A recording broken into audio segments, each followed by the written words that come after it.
Apocalypse chapitre 6.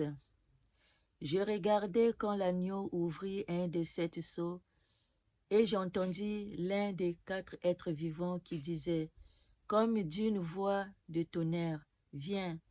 Je regardai et voici parut un cheval blanc. Celui qui le montait avait un arc, une couronne lui fut donnée, et il partit en vainqueur et pour vaincre. Quand il ouvrit le second sceau, j'entendis le second être vivant qui disait, « Viens !» Et il sortit un autel, cheval roux. Celui qui le montait reçut le pouvoir d'enlever la paix de la terre, afin que les hommes s'égorgissent les uns les autres. Et une grande épée lui fut donnée. Quand il ouvrit le troisième sceau, j'entendis le troisième être vivant qui disait, « Viens !» Je regardai et voici parut un cheval noir. Celui qui le montait tenait une balance dans sa main. Et j'entendis au milieu des 4 êtres vivants une voix qui disait une mesure de blé pour un denier et 3 mesures d'orge pour un denier, mais ne fais point de mal à l'huile et au vin. Quand il ouvrit le 4e sceau, j'entendis la voix du 4e être vivant qui disait, « Viens !» Je regardai et voici parut un cheval d'une couleur pâle. Celui qui le montait se nommait la mort, et le séjour des morts l'accompagnait.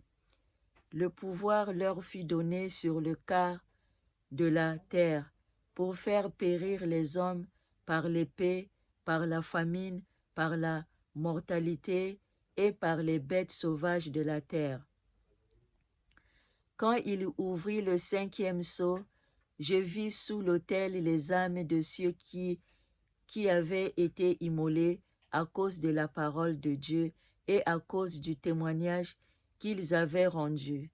Ils crièrent d'une voix forte en disant, « Jusqu'à quand, Maître, saint et véritable, tardes-tu à juger et à tirer vengeance de notre sang sur les habitants de la terre? » Une robe blanche fut donnée à chacun d'eux, et il leur dit de se tenir en repos quelque temps encore, jusqu'à ce que fût complet le nombre de leurs compagnons de service et de leurs frères qui devraient être mis à mort comme eux.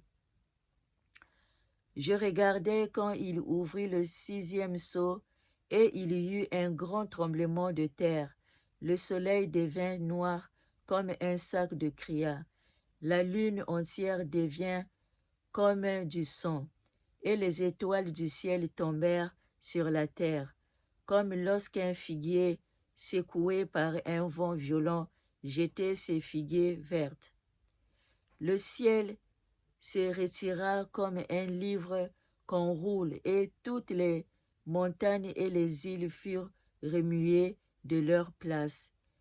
Les rois de la terre, les grands, les chefs militaires, les riches, les puissants, tous les esclaves et les hommes libres se cachèrent dans les cavernes et dans les rochers des montagnes. Et ils disaient aux montagnes et aux rochers, « Tombez sur nous et cachez-nous devant la face de celui qui est assis sur le trône et devant la colère de l'agneau. Car le grand jour de sa colère est venu, et qui peut subsister? » Gloire à Jésus.